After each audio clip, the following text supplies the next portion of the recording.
ದೇಶದ ಗಡಿ ಕಾಯುತ್ತಿದ್ದ ಮುನಿಯಪ್ಪ ಅನಾರೋಗ್ಯದಿಂದ ನಿಧನರಾಗಿದ್ದಾರೆ.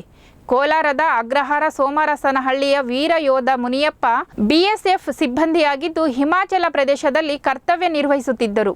ಆರೋಗ್ಯದಲ್ಲಿ ಏರುಪೇರಾಗಿದ್ದ ಕಾರಣ ಕೆಲ ದಿನಗಳಿಂದ ಚಿಕಿತ್ಸೆ ಪಡೆಯುತ್ತಿದ್ದರೆನ್ನಲಾಗಿದ್ದು, ಇದೀಗ ಇಹಲೋಕ ತ್ಯಜಿಸಿದ್ದಾರೆ. ಪಾರ್ಥಿವ ಶರೀರಕ್ಕೆ ಸ್ವಗ್ರಾಮ ಸೋಮರಸನಹಳ್ಳಿಯ ಹಾಗೂ ಸುತ್ತಮುತ್ತಲ ಗ್ರಾಮಸ್ಥರು ಬಂಧು ಮಿತ್ರರು ಆಗಮಿಸಿ ಪಾರ್ಥಿವ ಶರೀರವನ್ನು ಕಂಡು ಅಂತಿಮ ನಮನ ಸಲ್ಲಿಸುತ್ತಿದ್ದು, ಇಡೀ ಅಗ್ರಹಾರ ಸೋಮರಸನಹಳ್ಳಿ ಶೋಕ ಸಾಗರದಲ್ಲಿ ಮುಳುಗಿದ್ದು, ಇಂದು ಸಕಲ ಸರ್ಕಾರಿ ಗೌರವಗಳೊಂದಿಗೆ ಅಂತ್ಯಕ್ರಿಯೆ ನೆರವೇರಲಿದೆ. ಸಶಸ್ತ್ರ ಸೀಮಾ ಬಲ್ ಅಂತ SSB ಜಾಬ್ ಮಾಡ್ತಿದ್ರು. ಇವರಿಗೆ ಪತ್ರಿ ಆಗಿತ್ತು ಹೊಟ್ಟೆಯಲ್ಲಿ. ಅದ್ರ ಸಲುವಾಗಿ ಆಪರೇಷನ್ಗೆ ಅಂತ ಹಾಸ್ಪಿಟಲ್ ಹೋಗಿದ್ರು. ಅಲ್ಲಿ ಎಲ್ಲ ಟೆಸ್ಟ್ ಮಾಡಿದ್ರೆ ಇವ್ರದ್ದು ಲಿವರ್ದಲ್ಲಿ ಏನೋ ಇನ್ಫೆಕ್ಷನ್ ಆಗಿದೆ ಅಂದರು. ಅದ್ರ ಸಲುವಾಗಿ ಟ್ರೀಟ್ಮೆಂಟ್ ಮಾಡ್ತಿದ್ರೆ ಅದು ಏನು ಟ್ರೀಟ್ಮೆಂಟ್ ಸರಿ ಅನಿಸ್ಲಿಲ್ಲ, ಜಾಸ್ತಿನೇ ಆಗತ್ತಿತ್ತು.